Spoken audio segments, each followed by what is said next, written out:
I know that people say there's a shortage of priests, but They do. That's the word these days. Yeah. there is shortage, but it's something that we will overcome.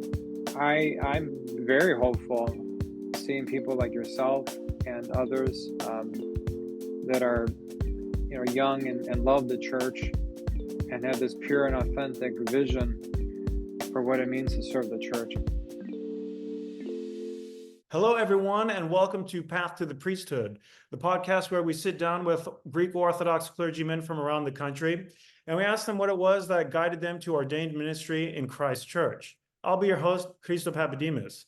We have a very special guest for you today, but before we hear from him, let's hear a little bit about him. Father Sotiri was born in Elmhurst, Illinois on August 6, 1978, the eighth of 9 children to Father Panagiotis and Presvytera Theodora Malamis. Am I saying your last name right, Father Malamis? Yes, Okay, Christo. Yes, you're right. good. Malamis, yes. Malamis, okay. After graduating York High School in 1997, Father Sotirios attended DePaul University, where he earned a Bachelor of Arts degree in psychology.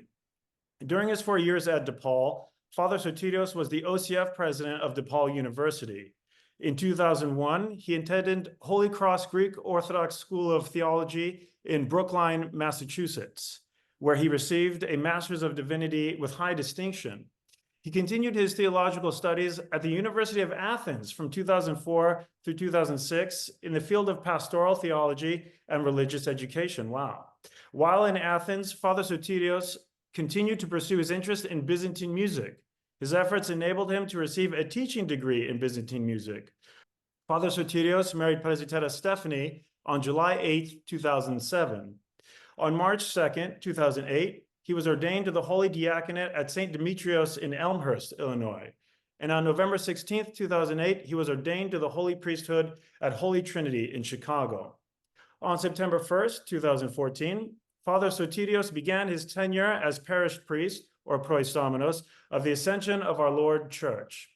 From 2013 until his move to Ascension in 2014, Father Sotirios served as the Associate Pastor at the St. John the Baptist Church in Des Plaines, Illinois. He taught Byzantine music to area students for several years and also expanded the program online nationwide. On November 5th, 2023, at Ascension's 25th anniversary gala, His Eminence Metropolitan Nathaniel of Chicago elevated Father Sotirios to protopresbyter, the highest distinction attainable for a married priest, and also bestowed upon him the gold cross, Axios. Father Sotiri and Presbytera Stephanie have 3 children, Maria, Nico, and Emilianos. Welcome, Father Sotiri. Thank you, Christo. It's wonderful to be here. It's good to have you. To be speaking with you, and sorry that you had to read such a long biography. No, it was an interesting biography with a lot of gems and not twists and turns, but very interesting chapters in your life. So now that we've heard the biography or the outline, so to speak, in your words, what was your path to the priesthood like? Well, it's a very simple, actually, and blessed path, because I was born, as you read, I was born into a priest family. That's correct. And from a young age, I could, and it's no exaggeration, from the time I was 5 years old, I always felt a calling to be a priest. Wow. I would love going to church with my father. And, on Sunday mornings or on days where we didn't have school and there was liturgy, at first, my father would tell me, you should wake up and come with me. And I would be like, oh, it'd be nice to just hang out at home and hang out with my siblings. But after a while, I noticed I really yearned on my own to want to be in church. And I started to get involved more and more in the church. I started to chant, not so much with the Byzantine music at first, but more on with practical knowledge that my father taught me and other area chanters. And slowly, as I got older, I started getting more into the notes. And as I said, the yearning and the calling and the flame that was igniting within me just kept growing. And by God's grace, now here I am 16 years later, being ordained, that I'm serving the church. That's amazing. Now, in your bio, it said you were the 8th of 9 children. Is that correct? Correct. So assuming you have some brothers as well. Yes, yes. Now, Three did sisters. The three sisters came first, and then there was 6 boys. Oh, whoa, look at that. Okay, well, Yeah, everybody in their sirah in a line yeah, like that. exactly. Um, a common question that I know I hear, my dad's a priest and I have a brother, and everyone kind of assumes that both sons or all sons will become priests. But so I'd like to ask you, someone with 5 brothers, was that the case in your family? Are you the only priest in your family, or what did your other I'm siblings? the I'm the only priest. Everybody else is they're very successful by God's grace and with Cool. the blessings of my parents and doing other different things. But it's funny because I get the same question if there's any other brothers that follow the priesthood. In my case, it's an inclination. It's also a calling. It is. So you cannot be pushed. And some people ask me, as you read, we're blessed with 2 boys, Hmm. and a daughter, of course. Our first is a Maria. Some people ask, well, do you want one of your boys to be a priest? I said, I want them to do what they want to do. Bravo. Yeah. This is really important. I want them to do what they want. Of course, I would love for boys and girls from our parish to go to the seminary so we could have future leaders in the church helping. But it has to be their calling. Now, it's okay to encourage. I was encouraged too. The Cool. late Metropolitan Iacobos would tell me from 18, 19 years old, must say, "Si Panagiotis papas." He would tell me, you have to become a priest. Well, You know, straight and from the Metropolitan himself. and he wanted to ordain me early on, but that was another story. But but but I think that it's important that. So I say those things because I think it's important that we identify within some people too this calling, Right. so that they could also be inspired to do it. And we all saw great examples around us, holy and pious examples. And people say today that these examples are missing today. So we need to step Yeah, up and double down, if you will, truly. to lead be good examples for the younger people, so they can also come to love the church, just as we have come to love the church and serve the church. That's right. That's right. Now, your father was a priest, and you said you could kind of sense the calling within yourself at 5 years old. But do you remember if there was ever a point where you would see your dad at the altar and then think of yourself also at the altar? Was your dad, in addition to the late Metropolitan Iakovos, did he ever express his encouragement or plant a seed himself, or what was that relationship like? That's a good question. He planted the seed from early on, and he would always encourage me to learn more, to learn how to chant and to read, of course, the New Testament, uh, to try to read the lives of the saints. I remember on Saturday nights, a lot of times we would read the Epistle and Gospel the next day. It's Oh, a cool. wonderful memory that's engraved in my heart, and so yes, I did have a lot of encouragement to the point where when I was in college, Oh, yeah. I was kind of pushed myself to make sure that this was the decision that I wanted to make. That Right. I wanted to be a priest and stand in front of the altar and serve. And even if I tried to sway away just a little bit, the Lord always found a way to put me right back into the place where I belong. So, and I've never regretted it for one moment. We could do a lot of great things in life, investment bankers and doctors and lawyers, but we also do need to continue to spread the gospel. Right. And this is what we're doing now, by God's grace, of course, and with our own cultivating our own knowledge through spiritual study and through our own prayerful life, uh, the things of God, so that people can be inspired to partake as well into the divine nature, as Saint Peter says, that we're all called to partake in. Right. And that's interesting when you mention these other professions like lawyers or doctors in the field of medicine. I mean, I'm not sure if many people know that the priesthood, it is quite as serious, maybe is not the right word, but it is quite as involved as those other fields. You need a wide landscape of knowledge as a basis to successfully serve in this capacity. And I noticed that you went to Holy Cross, which we'll talk about because I want to hear about your experience at Holy Cross. But then you spent an extra 2 years of studies in Athens, of all places. And a couple of questions. One basic one: were those classes all in Greek? I assume, of course, you were taking those upper level classes in Greek. And then, how are those beneficial to you in ordained ministry after? And what were those 2 years of your life like? The Athens, Greece experience was amazing. At first, it was very difficult to adapt. Sure. The classes were in Greek, and of course, you're dealing with a different academic system there, Yes. where classes started late. I Oh, thought they started maybe after the 15th of September, but they started late October, early November. wow. The classes really forced me to delve into the Greek language, which was one of my goals. But the other goal was to learn, of course, learn more the Byzantine music, which I Oh, was able to do.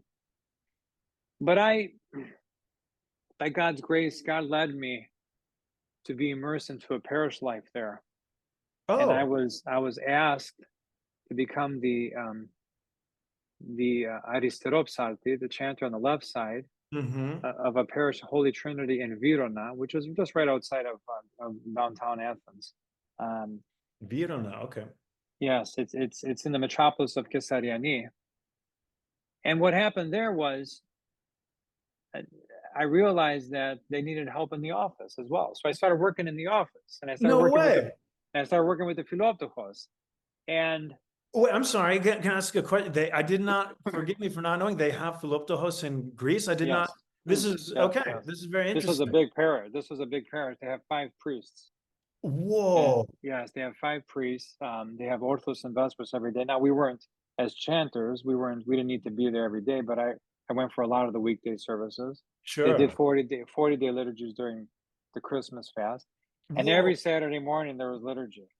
Whoa. It's Saturdays and unheard of. Sundays. Yeah, yeah. Saturday morning liturgy, and of course Vespers. It's a wonderful experience. A very ancient church which was founded by a lot of refugees from Asia Minor back in Whoa.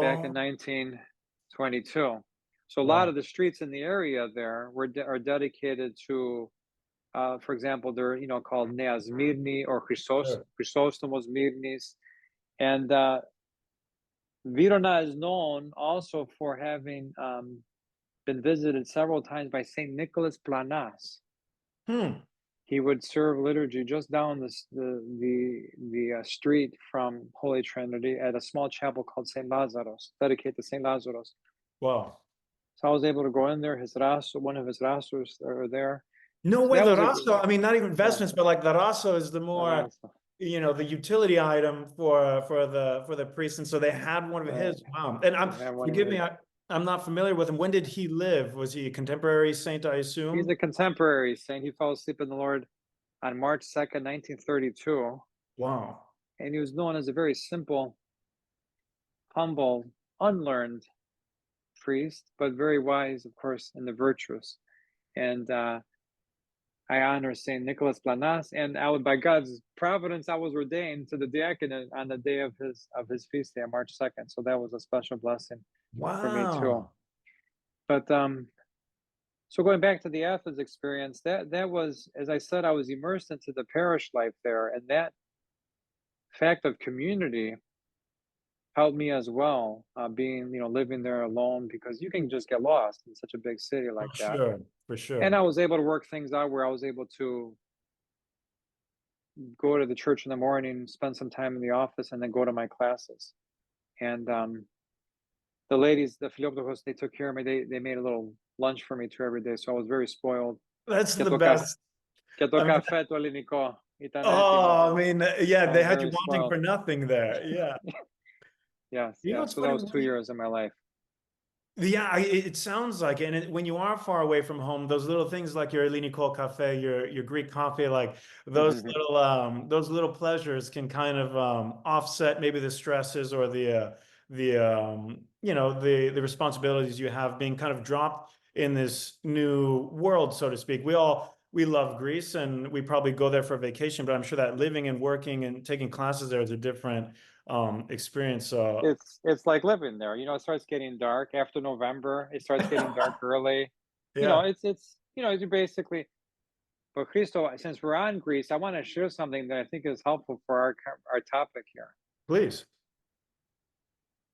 In the spring of 2006, I was wrapping up my studies there, and I had to make a decision on what I was going to do. And I confessed that part of me wanted to stay Oh, wow. because Yeah, I was going to ask. That's I interesting. got Okay. used, you know, I got used to the area. I met certain metropolitans. They were inviting me, you know, oh, why don't you get ordained and come serve in my metropolis? You know, Sure. a few, not many. I'm just, you know, just a few.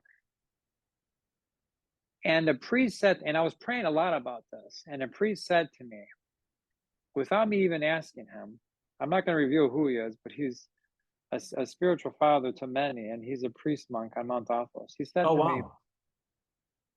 Sotirimo, you need to go back to America and be a good priest, first with your example, and second with your words.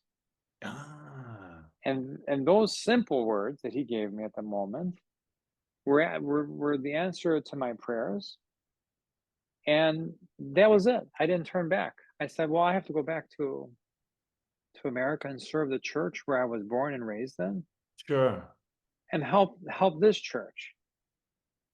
And that, as I said, solidified, and God, of course, blessed it, because 2 months after I returned, I started dating my now Presvytera, and glory be to God. You know, we've been married now 17 years, and with 3 children, and fighting the good fight of raising them in the faith, Yeah. and in keeping peace and harmony in our home.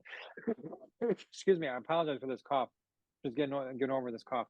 But No, that's okay. so I wanted to highlight that, and just to show that how important it is to serve. And I'll Yes. never forget, Archbishop Anastasios of Albania happened to be one of the speakers at our commencement and at Holy Cross Seminary in Mm. 2004. Oh, wow. And he told our graduating class, he said, however high you all go in the levels of priesthood, remember, you're always going to be deacons. Oh, You're always going to be serving. And I remember that, and I keep it to heart. that's a very wise piece of information to be giving to all of you as you're about to go on your separate paths. You know, you're together with everyone on the same general path while you're seminarians, knowing that you'll split up one day, and maybe it's easy for some people to I don't know, with officia and stuff like that, some people can think maybe a little bit too much about those things. And so what nice advice to hear from an archbishop, no less, that we will always be Right. deacons, servants first. Something interesting about your timeline, you said 2 months after you came back from Greece is when you and Presvytera started dating. Did you know Presvytera before? Yes. Oh, you did? Okay. Yes, I knew her before we were friends, and yeah, and I saw her actually at a young adult conference, a national young adult conference, and we connected, and that was it. The rest is history, as they say. That's interesting that, you know, your spiritual father from Mount Athos gives you this advice, and then 2 months later you're at a y'all conference, you know, you hit it off with Presbytera, and then your journey literally just continues like immediately right after returning from Greece. So I think there was something in that advice from Hmm. the priest monk on Mount From Athos. this priest monk, yes, he's still with us, and I tried to go see him this summer, but unfortunately he contracted COVID, so Oh, he wasn't able to receive anybody. But I was there this past summer.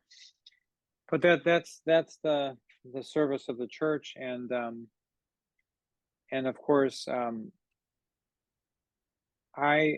very hopeful seeing people like yourself and others, that are, you know, young and love the church and have this pure and authentic vision for what it means to serve the church. And this is very hopeful for the future. I know that people say there's a shortage of priests, but they do. That's the word these days. Yeah. there is shortage. I'm sure that's a practical aspect.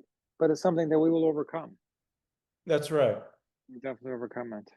Yeah, the church, it's been overcoming challenges since its inception. Of And course. if this is our challenge to overcome, then I'd say that we should welcome it, because maybe it'll spur us for some creative solutions, I think.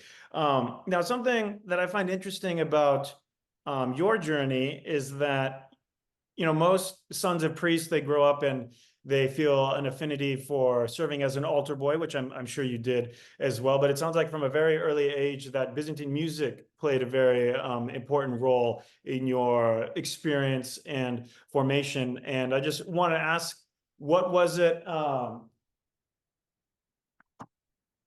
Excuse me one second. That'll be edited out. We have a tech that goes in, Sure. ringing phones and stuff. So speaking of your experience from a young age with Byzantine music, first, I guess, how did you come to venture to the Psalterion, the chant stand, which is a very intimidating place at certain churches? So as a young child, you ventured to the Psalterion, and then how has Byzantine music guided or maybe sustained you in ministry to this day? That's a good question. From a young age, my father would wanted me to chant, and he'd have some of my older brothers chant as well. Cool. And I would go to the Psaltiri and I would read the 6 Psalms, and I read them in Greek. Bravo. I grew up in a parish that was at the time was doing everything in Greek, a little bit in English during the liturgy, maybe just the epistle reading and the gospel and the creed, but up until the Vlogitaria, I would stay in the chanter stand. Then I would just go away, and I would get the candle ready for the gospel. Yes. Yeah. But after a while, I started staying, and I would be really encouraged by people around me to say, you have a nice voice. You should stay. You should learn. You should try to do this. Don't let time go by. And that was the decision I made. And I was very blessed with a lot of good teachers here in Chicago. And we were very blessed with kind of masters of the music. And it's something that, as I said, I pursued, and I became the TA for Professor Kitsatzis. Oh, 2001, 2004, when I was at seminary. That was like yet another level of experience. That really was, yeah. Traveling with him and with the choir, we did a lot of events in New York, in the Boston area. We went to New Hampshire for one concert, and those were kind of the main ones, as I said. And then Christo, the theology. Someone once said, I think it was Father Florovsky, or Father Romanidis, one of them, but they said that if you read all of the hymns of the church for 3 years, if you basically immerse yourself into the life of the church and read the hymns, that you're going to become the best theologian. Right. So the theology of the church is found within the hymnology, and That's to right. understand the hymns and to really read them, it starts to fill you up inside, where you just want to be immersed. And when you miss it, when it's not there, then you're like, something's missing. I need to go back to it. So that has helped me tremendously. And there's a funny story that the late Archbishop Christodoulos of Greece said. Oh yeah. He in his late teens, he was the Aristoteles Psalti in his home parish. I forget which one it was. I think it was in somewhere else in Athens. And he said that when he would walk on the street with his friends, people in the neighborhood there, they would recognize him. And he said that helped him to stay away from getting involved in any trouble. Look at that, the Archbishop of Greece. That's hilarious. Yeah. And I say this with all humility, but once I was walking in Verona to do just a few errands, to go to the bank and to get a cafe, and someone stopped me and they said, "Is this Aristoteles Psaltis?" And I didn't recognize them, but they said, "You're the chanter that's up there." Sure. There's so many people. How are you going to know? But this is part of the ranks of the clergy too. To be it is to be a chanter. the canons of the church explain this beautifully. They talk about the role of the chanter, and it should be something that is highlighted as well, and that is taught. And I see this role also progressing in our times as well. More and more people getting chanting as well. That's right, and I hope that more people do feel encouraged to chant. It's also it's interesting you had that support system at your parish, Holy Trinity in Greece in Verona, and then you also, I think it was St. Demetrios where you grew up in Chicago, right? Oh yes, that was yes. And to be encouraged to chant from a young age, you know, as opposed to, you know, maybe sometimes the psalterion is it can feel exclusive in some settings, but to be encouraged in both of those communities, I think that's also one of the foundational you know, guiding factors for anyone who maybe feels called to the priesthood is the life that you experience as a young child with love and support from so many people. I mean, most people are lucky to experience it with their families, but then the parish family also becomes like a critical guiding factor, I think. And it sounds like you have that along every step of the way, which is pretty cool. Glory be to God, and it's important that we never correct somebody during the service. Yeah, now let's talk a little bit Very about important. yeah. It's very important to just encourage them. We're gonna make mistakes, especially in the beginning, but never to correct them during the service, because that could startle them, where they may not want to do it again. Or the next time they come up to that hymn, they're gonna remember the mistake they made and how they were corrected. So it's Yeah. important. It's important to, if you have a mentor, for that person to take the time after the service during coffee hour at some point after, and just say, I noticed here you did this. Just try to do this instead. Yeah.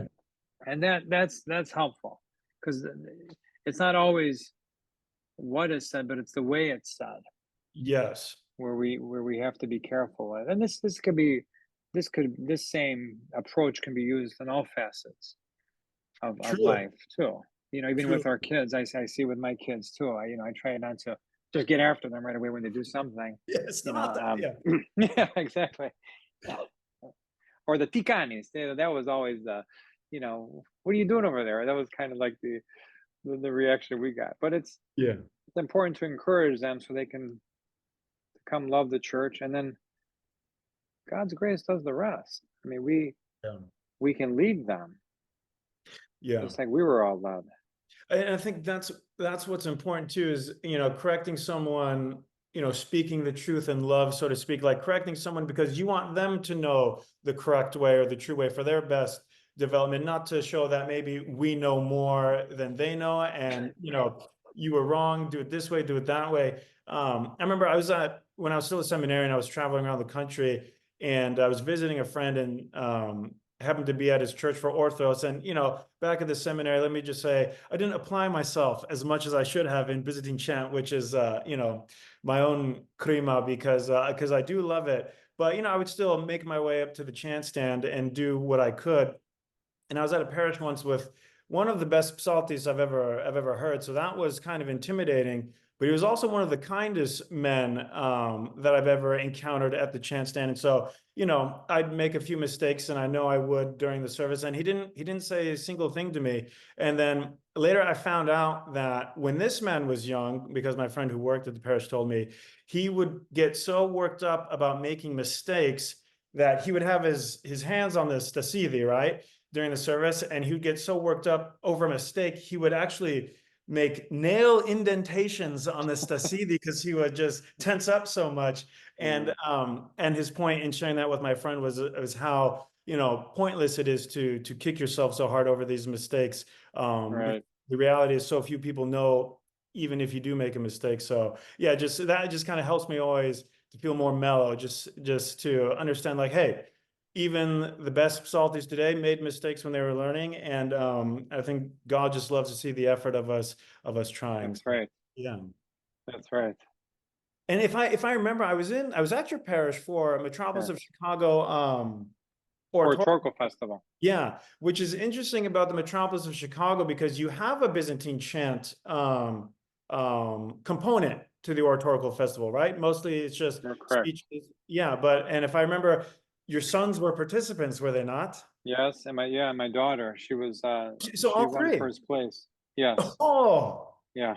yeah, Yeah. They're taking it on a little bit more. I want them to do a little bit more, but sure. You know, it's funny in these young ages for them to have it, you know, sometimes when our parents enroll us in sports or classes, we as kids might not see the importance or how special it is to be able to study an art or something musical like that. And then, so if it's been planted young, I think they'll all probably excel in their adulthood and be right. very valuable assets to the church in the future. Exactly. Exactly. So we spoke a little bit about your time in Athens, and then before that, of course, we touched a little bit on the seminary, your involvement being is it Lampadaros, or did you say, or TA for Fotios? I was TA. TA. Yeah, I was TA. So helping him with the classes and everything too. What would you say some of your fondest memories of Holy Cross were? And you know, in what ways did it differ from DePaul, and how did maybe studying psychology at DePaul of all things help your perspective going to the seminary and your ministry now? Well, at DePaul, one of my goals was to study psychology, but the human aspect of it, the human service side of it. So I was able to do an internship at a pediatric unit at one of the biggest hospitals in the city of Chicago, Cool. which was amazing because I got credit for it from the school, and Yeah. just the experience that I gathered there. And then, of course, going to seminary, I was adding the theology to the actual service of being there for the people, and as the Old Testament says to us, comfort the people, to be there for them, to be an instrument of God's grace for them to perform the sacraments. And this I found all these experiences to be very beneficial. Going back to the seminary, I mean, my personal joy was the chapel, Sure. especially on Sunday mornings when so many of us chanted together, Yeah. and that was beautiful. I mean, that was very special, and so I mean that was my personal experience. But then just seeing the love of God that so many people had, and what brought them there. Everybody's story is so different, Yeah, for sure. Yeah. and that was always nice to learn more about how everybody got to the seminary.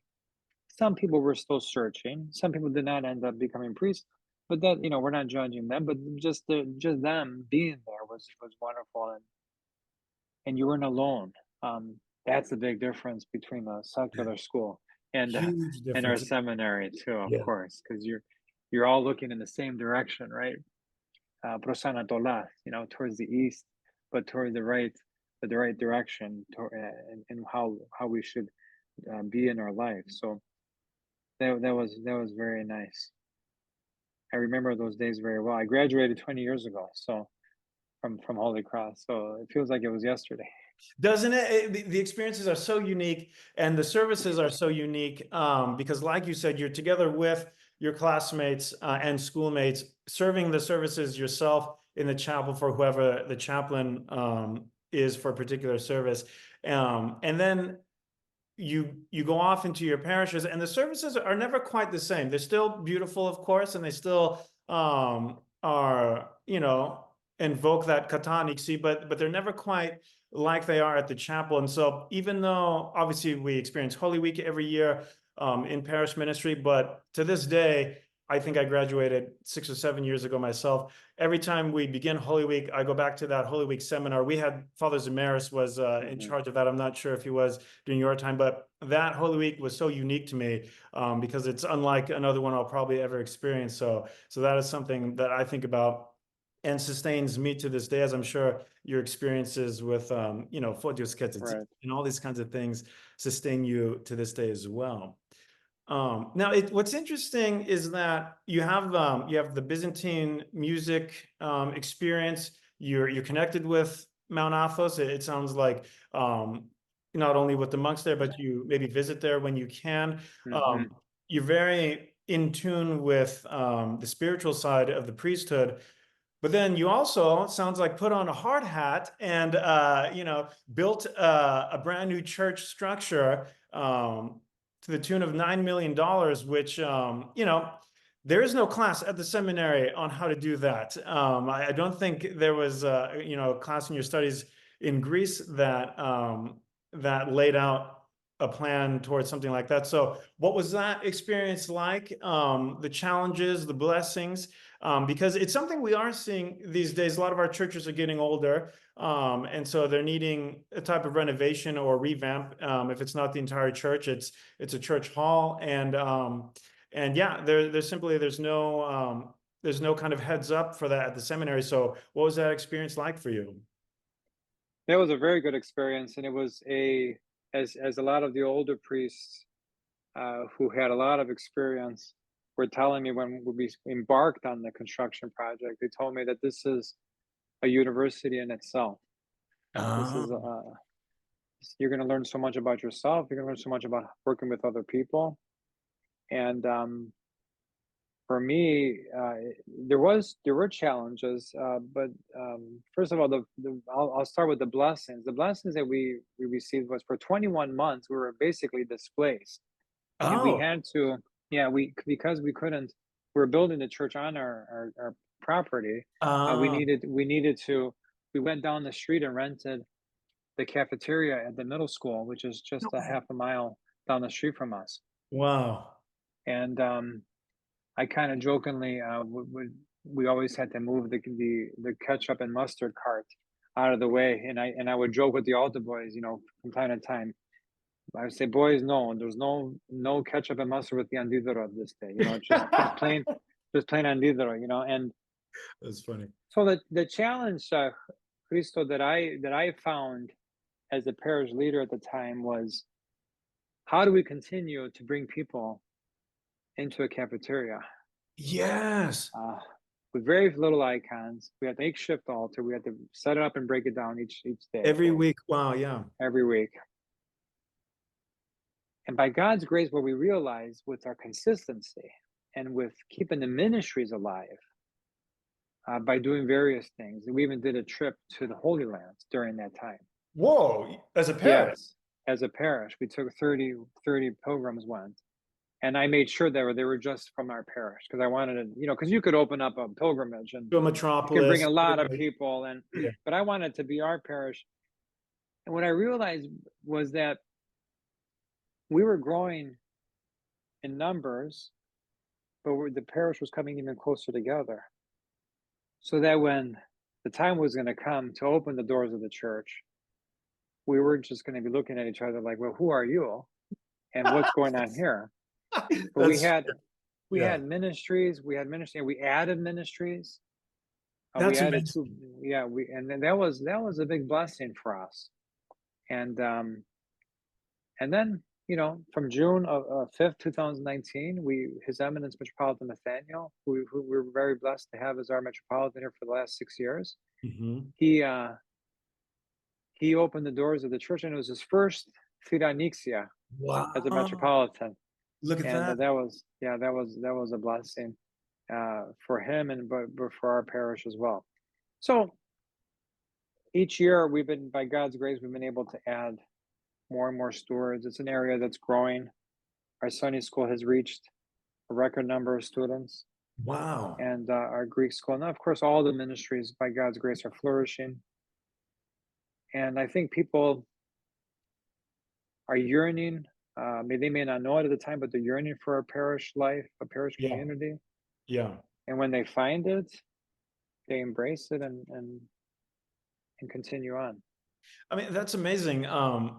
For this period of displacement of 21 months, usually you would think there'd be a spiritual stagnation, maybe some, confusion, losing a connection to the church because it physically does not exist. But what physically was missing sounds like you replaced it times 10 spiritually with the extra ministries you said. And then what I think is amazing is the pilgrimage, because those are very challenging to organize when there's, let's say, nothing to worry about at the parish. So you've got a building project going on, but then you're still able to assemble this group and probably give many people once in a lifetime opportunity that they'll always remember. And it kind of solidified the parish's spiritual understandings moving forward, so that, yeah, when you open the doors, you're just cooking with gasoline, shall we say. It's like you hit Exactly. the ground running, and that is truly amazing, because the trick with build projects, of course, is to get caught up in the physical aspect. What kind of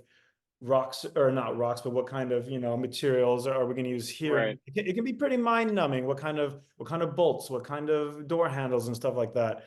So to keep the parish spiritually growing, that's amazing. I know for me, the parish that I work at is in a building project as well. So something to think about for me. I know. Yeah. Mm-hmm. Yeah. Glory be to God. It's a Yeah. wonderful experience. You learn a lot. You get tired. Yeah. But we were able to do it. I mean, we had to do 2 Holy Weeks in different areas, which was not easy, because we That's right, couldn't. because during the week, no access to the gym. Yeah. Exactly. We didn't have access to the gym until Good Friday afternoon. So that was a challenge. So at 1 year as a parish, we didn't see each other. We weren't all together from Palm Sunday until Good Friday, Apokathilosis. So Wow. that was a challenge, but as we said, we stayed together, and the Lord provided. Good. Good. No, it definitely, it sounds like it. What's it like? You mentioned in Greece you were working at that parish there, and you said there are 5 parish priests, which sounds like it's the St. Nick's Flushing of Greece over there, just like a massive community. What's it like being one of 5, although you were psalty at the time, not ordained, Mm-hmm. correct?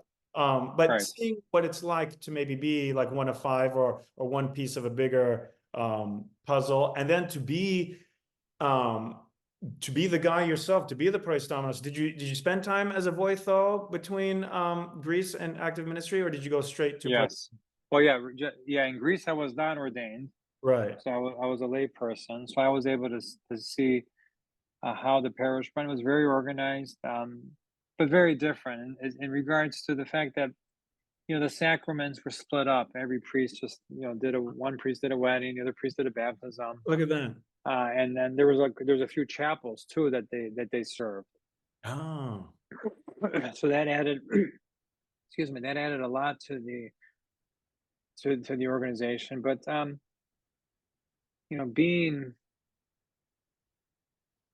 being a priest and getting to know your people is the biggest blessing. Yeah, Get to definitely. know them by name, Yeah. get to know their families, Yeah. their children. Yesterday, I was able to baptize a little boy, Leonidas, and I married his parents like a year ago. Whoa. So it's just seeing that growth.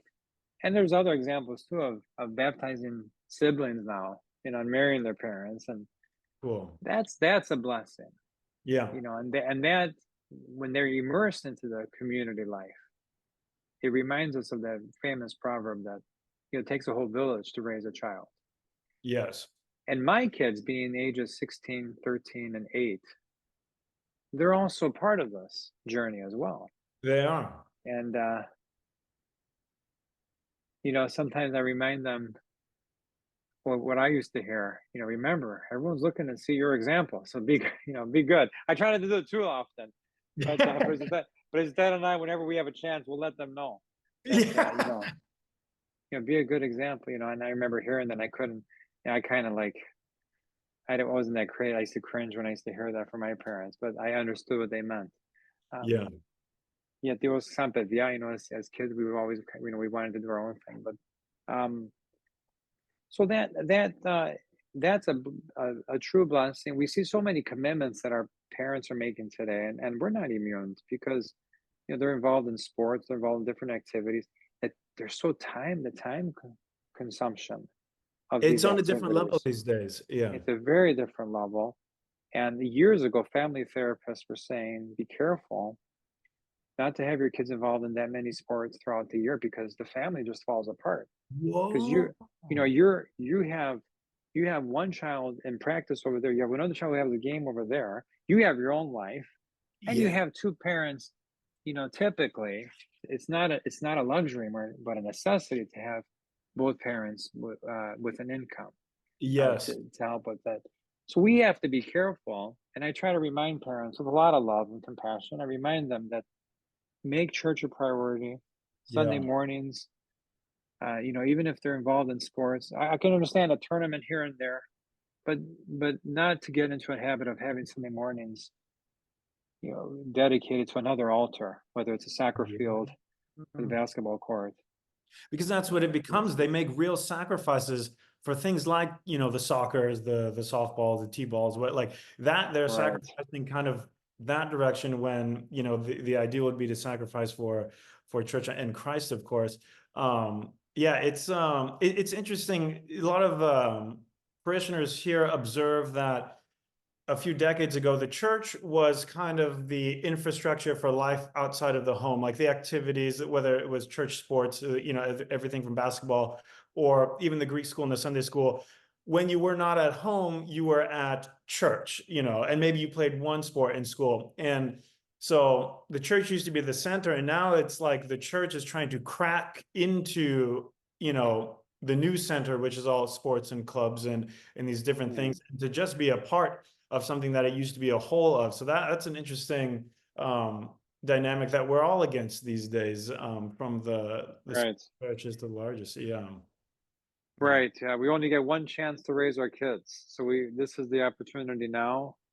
And somebody with a lot of wisdom told me that when the kids are involved in the church or with Christ and living a sacramental life during the teenage years, they'll never leave the church. Ah, the teenage years. Yeah. It's very important that they're molded during that time because they're bombarded, as we know, through social media Yes. and through so many different things that are going around us, that that they need this strong support. And God, of course, will provide and will enlighten them to make the right decisions, even if they slip and fall in different things. The sometimes those temptations, as I remind people, pirasmi in the temptations in Greek literally Mhm. means to experience something.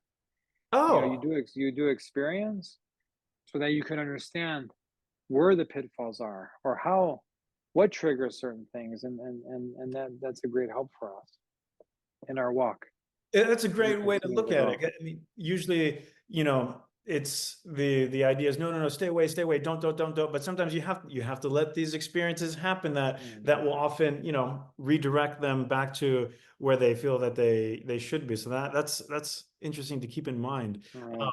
you mentioned that you have record numbers in Sunday school, and so I'm assuming that you probably have programs or things going on for the older kids, for the teenagers, which is when they kind of maybe drift, right? They've been in Sunday school since they were little kids. What kind of things do you have going on at Ascension that you find successful or enjoyable for teenagers? So we have Junior Goya and Goya that meets every Monday. It meets weekly. Four Yes. times a month, your Goyas are meeting? Yes. Yeah. So Wow. the Junior Goya meets for an hour and a half, and then the Goya comes on, and Sure. kids really look forward to it. They build such a camaraderie, and we try to do different things. For example, next week we're going to go to Feed My Starving Children, and we're blessed to have a youth director here, pastoral assistant, and John Anton. He's Oh doing a yeah. wonderful job. Yeah. He graduated from the seminary just a couple of years ago, and to have the nucleus is very helpful because, again, there's the consistency. Kids grow when there's a ritual and consistency. That's when they thrive, Right. and that's where we keep going really strong. So, and those are just, and then of course Faith Joy, which is our kindergarten through fifth grade. We meet every other week, Okay, cool. Yeah, for the little ones. and That's that's all in addition to Sunday church school. wow. Yeah. It's a well-rounded experience. And the those off days to come and meet at the church on a day other than Sundays, kind of when the kids begin to feel like the church is, theirs. Not that it's, physically theirs, but they feel comfortable, they feel at home at the church, Very coming true. and stuff like that. Very cool. Yes. So, Yes. Father Sotirios, I have something I always ask our guests is that if there are people out there watching who maybe are considering the priesthood or maybe feel some level of calling but are unsure, what is the advice you would give to someone who maybe is thinking about the idea of becoming a priest one day? It's a beautiful path. And I'm sure that the advice really is to have a spiritual father, so Yeah. a priest that you're close. It doesn't have to be your parish priest, but someone that you feel you can, you connect with, you can talk to, really open up your heart to make sure that this is something that's coming from God, and through prayer, fasting, and living the spiritual life. And that's something, if I could highlight, just not as a side note, but how important it is for us priests to first cleanse ourselves, first be living the life ourselves before we try to impart it on others. And this is so important. And that's my advice to someone who's thinking about the priesthood. It's a beautiful path. It's a sacrifice. It's St. Paul says, at the end of his life, he said, "I fought the good fight and I kept the faith," and this is basically where our life is. It's not a life of luxury, but God doesn't leave us without bread and water, right? That's right. He That's right. provides for us, and the blessings are beautiful. And we need people to embrace. We need priests that are going to embrace the faithful and work towards elevating them towards God. And we live in a time now, the day before elections, where we're so divided. I think we're more divided now than we were in 2016. Definitely. And we have to remind ourselves, though, that our king and our president, quote unquote, is Christ himself. That's right. No one's ever gonna replace Christ, and neither are we waiting for a leader on this earth that is going to replace what Christ gives us. He's life-giving, right? And we should seek this continued path, and remember that we are of the world. We are in the world, but we're not of the world. Right. And our calling is to rise above it all. Right. And to, as St. Paul says, we don't seek an earthly city, but we seek a heavenly one. Right. And I think that's some encouragement. And the leaders of the church, through the clergy, my unworthiness, we guide our people so they can be reminded of this effectively. And we have so many tools: the Bible, the saints, the feast days, the hymns, the hymns, so many things that could help us. The writings of the fathers, examples of the holy mothers too. Very well said, and I think it's good. Glory be to God. And I think it's good advice not only for people looking for the priesthood or looking to make steps towards being ordained one day, but people living their lives as Orthodox Christians in 2024 anyway. I mean, so inundated, like you said. At the time Father and I are recording this episode, it's the day before the election. It'll be tomorrow. This will be aired shortly after. And God bless America, no matter who wins. But in a time where we fancy politicians or celebrities or business people as people living life correctly, they're living life the way I want to live life. It's a good reminder that it's not only priests that look towards Christ as the perfect example, but all of us as Orthodox Christians, really, because his life applies to each one of us directly, not just the priests in our churches, and we can all learn for that for sure. Amen. Yeah. Glory be to God.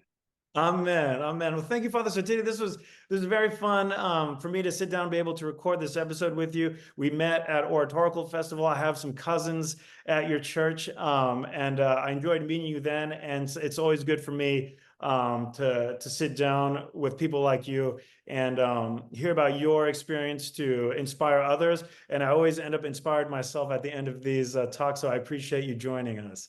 Thank you, Cristo, for having me. It was a joy for me as well to open up and talk about my path to the priesthood. And I hope and pray that others will also follow this wonderful path with God's grace and guidance. Thank Amen. you. Thank you, Father. We'll see you all Thank next you. time on Path to the Priesthood. Thank you.